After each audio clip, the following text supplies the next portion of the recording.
तो ये मेरे को बहुत गड़बड़ लगती है। तो HNIs को जब आप देखते हो तो इन लोगों के पास जैसे एक आर्ग्यूमेंट के तौर पे ये चीज आ सकती है कि यार इनके पास तो ऑलरेडी बहुत पैसा होता है, राइट। ठीक है। आज मेरा जैसा एक आम इंसान ये बोलेगा यार मेरे पास 10 करोड़ रुपए आ जाए तो उससे 50 करोड़ तो मैं बना दूंगा। प्रॉब्लम तो वो पहले करोड़ की है। राइट। राइट।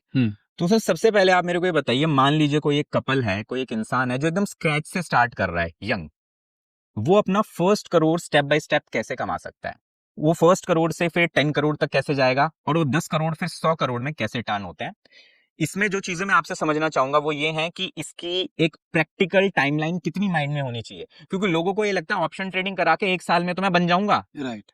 तो वो माइंडसेट भी नहीं, एक प्रैक्टिकल वे में क्या इसका रोड मैप हो सकता है? बेसिकली कार्तिक, मेरे को ये लगता है कि शायद पहला करोड़ ही सबसे इंपॉर्टेंट है।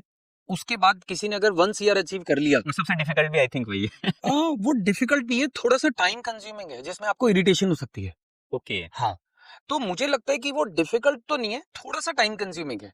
अब मेरे को ये लगता है कि अगर यहाँ पे ना आप एक फैक्टर हटा दें, वही वाला कि मुझे ना 2 साल में ही वेल्थ बनानी है, 5 साल में वेल्थ बनानी है, उससे अच्छा ये है कि मुझे ना वेल्थ बनानी है, वो ये मैच जीतना है, हर बॉल पे छक्का ना मार के। बिल्कुल। तो मेरे को ये लगता है कि अगर कोई ये डिसाइड कर ले कि भाई मुझे ना, एक एग्जांपल ले रहा हूं मैं पहले, 1 CR बनाना है।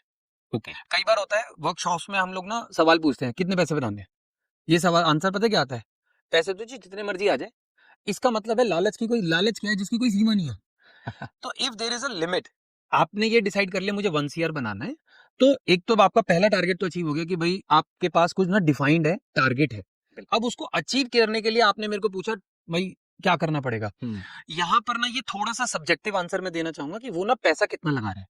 देखो बिल्कुल। अब आप 5,000 लगाओ, एक बंदा 50,000 लगाए, तो दोनों का अचीवमेंट में टाइम लगेगा ना, दोनों का डिफरेंस होगा। 5,000 वाले को थोड़ा ज्यादा टाइम लगेगा, 50,000 वाले को कम लगेगा और 5 लाख वाले को और कम लगेगा। बिल्कुल।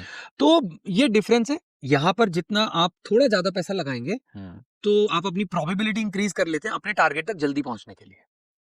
Got it. दूसरी बात, आपने एक वर्ड यूज करा भाई, नॉर्मल फैमिलीज में लोग ज्यादा स्ट्रगल कर रहे हैं या HNIs में उतना स्ट्रगल नहीं करना पड़ता, वो तो कहते हैं हमारे पास तो ऑलरेडी है ही है। देखिए वहां पर भी ना किसी ने कभी ना कभी सेक्रीफाइस करे होंगे, तो वो आज यहाँ पर है। किसी ने तो पहली बार कमाया चाहे होगा। उन्होंने ग्रैंडफादर ने करे हो, उनके ग्रैंडफादर ने करे हो, उनके फादर ने करे हो, या हस्बैंड वाइफ में से किसी ने करे हो, बिल्कुल। कभी ना कभी वो फर्स्ट स्टेप पहले करोड़ तक पहुंचने का किसी ने तो लिया था। तो वो विदाउट सेक्रीफाइस नहीं हुआ होगा।